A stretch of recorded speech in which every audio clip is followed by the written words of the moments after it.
Hello বন্ধুরা, আমি শম্পা। আমার এই ছোট্ট চ্যানেলে তোমাদের সবাইকে জানাই অনেক অনেক শুভেচ্ছা আর ভালোবাসা। আমাদের সবারই প্রতিদিনকার জীবন একদম নিয়মে বাঁধা, তবে যদি কটা দিন এই নিয়ম থেকে একটু বাইরে বেরিয়ে আসা যায় তবে কিন্তু আনন্দের আর শেষ নেই। আর আমি এখন সেই আনন্দটাই উপভোগ করছি। মা বিকালে একটু বাদাম ভাজছিল। তোমাদের তো আগেও অনেকবার বলেছি আমাদের নিজেদেরই জমিতে চাষ হয়, ডাল, সর্ষে, বাদাম আরও অনেক কিছু। সেই বাদামই যেহেতু আমি এসছি তাই মা একটু ভাজছিল।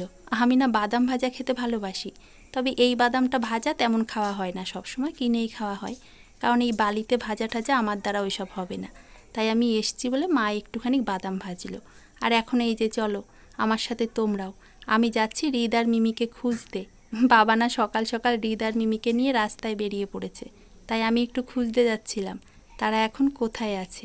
আর ওদের খুঁজতে গিয়ে আমি নিজেও হারিয়ে গেলাম খানিক সময়ের জন্য। কি করব বলো, এই রাস্তাটা এমনই একটা জায়গা না, গেলে এক তো অনেক মানুষের সাথে দেখা হয়ে যায়, তাদের সাথে গল্প করতে করতে ব্যাস সময়টা যে কোথার থেকে কেটে যায় একদমই বুঝতে পারি না। এই দেখো, এদিকেও তারা নেই, ওদিকেও তারা নেই, তারা যে কোথায় গেল। হৃদকেও খুঁজে পেলাম না, বাবাকেও খুঁজে পেলাম না। কোথাও গেছে হয়তো। ওই সামনে একটা বাড়ি আছে, ওইখানে গরু আছে জানো তো। মিমি প্রতিদিন সকালে ওই গরু দেখতে যায়, মনে হয় ওই বাড়িতেই গেছে গরু দেখতে।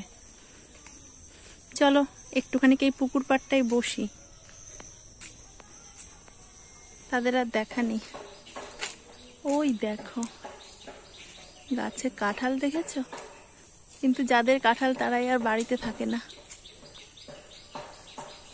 চলো বাড়ি চলে যাই, ওদের সময় হলে ওরা ঠিক চলে আসবে।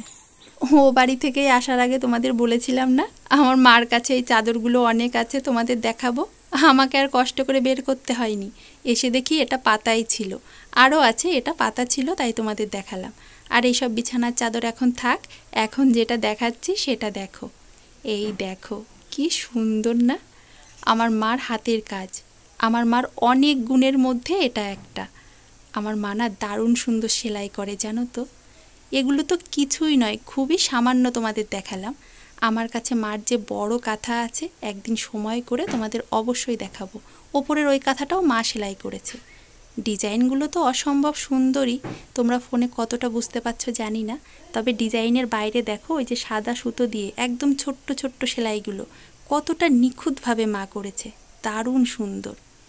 চলো এবার যাই, একটু মিমিকে ডেকে নিয়ে আসি।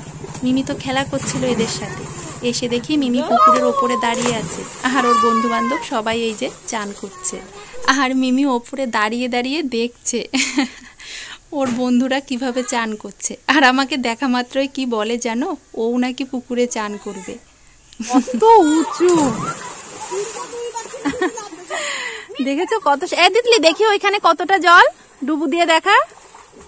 ওই দেখো ডুবু ডুবু জল। আরো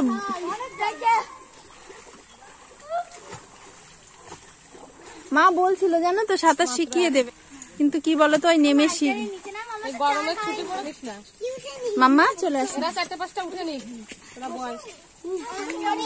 না, মাম্মা চলো চলে আসো, চলো এবার বাড়ি গিয়ে চান করতে হবে। চলো টাইম হয়ে গেছে, আসো আসো, অনেক মানুষ চান করতে এসে গেছে, চলে আসো। এরা দেখ কত উঁচু থেকে ঝাঁপ দিচ্ছে, সোহম দেখ এই মাথার থেকে।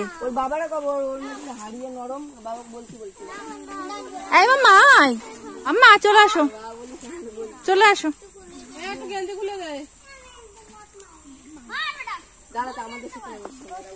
চলো বাড়ি যে এবার আমাদেরও চান করতে হবে। চলো এবার আমরাও বাড়ির দিকে যাই, বাড়ি গিয়ে আমাদেরও চান করতে হবে। দিদুনকে বারণ করবো না, ও দিদুন বলেছিল ওকে মানে সাঁতার শিখিয়ে দেবে। বলো সাঁতার শেখালেই হবে? যদি সব সময় চান করে সাঁতার শেখানো যায়, সব সময় তো করবে না, ওই বছরে একবার এসে একটু একদিন চান করে ঠান্ডা লেগে যাবে না বলো। ওই জন্য আমি চান আমার দিকে এখন থেকে সাঁতার শেখে। আরে বাবা তুই যদি এইখানে থাকতিস তুইও শিখতিস, শিখে যেতিস, আমরা তো নিজেরাই শিখে গেছি, এখানে থাকলে তুইও শিখে যেতিস। চলো বাড়ি গিয়ে মিমি চান করবে, রিতকে চান করিয়ে দেব। খাবারগুলো নিয়ে এলাম, দুপুরে খাওয়ার সময় হয়ে গেছে, এখন শুধু সময় মতো খেতে হবে, রান্নার কোনো ব্যাপার স্যাপার নেই। আর এই জন্য না রান্না করছি না বলে আমি এই শর্টগুলো রান্নার আপলোডও করতে পারছি না। এখন শুধু মা রান্না করবে আর আমি বসে বসে। এটা কি বলতো, পটল বাটা।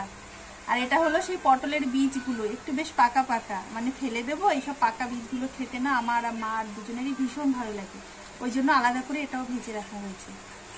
আর তার সাথে করেছে এই যে ঝিঙে, সর্ষে বেটে ঝিঙে আর মাছের ঝোল। বাবা আর মিমিকে খেতে দিয়ে দিলাম। ওদের খাওয়া হয়ে গেলে বাবা একটু রিতকে কোলে নেবে আর আমি আর মা খেয়ে নেব। ভিডিওটা আজ এখানেই শেষ করলাম। কাল আবারও ফিরে আসবো আরও একটা নতুন ভিডিও নিয়ে। সবাই ভালো থেকো আর অবশ্যই অনেক অনেক আনন্দে থেকো।